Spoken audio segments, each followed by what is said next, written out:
Welcome to Man Does Tech, where I solve the problems you didn't even know you had.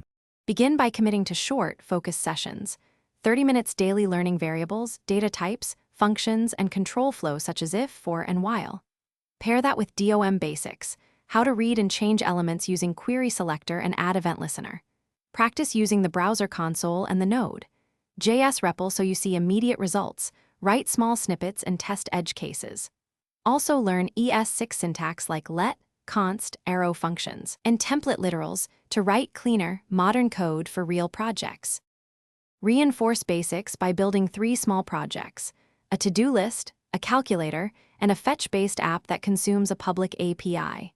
Start each project with a simple plan and break tasks into 15 to 60-minute chunks. Use browser dev tools for breakpoints and step-through debugging, plus console. Log for quick checks. Introduce 1 test per feature with Jest or a similar runner to learn test-driven habits. Iterate and refactor until each project is clean, documented, and hosted on GitHub. Once comfortable, study modules, promises, async/await, and common design patterns such as factory and observer to structure larger apps. Add tooling.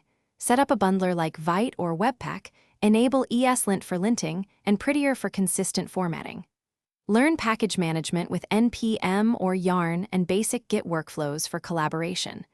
Build 3 polished portfolio apps, deploy them, and aim for 6 months of consistent practice to reach readiness for junior developer roles and real-world codebases. Thanks for watching. If you found this helpful, don't forget to like and subscribe.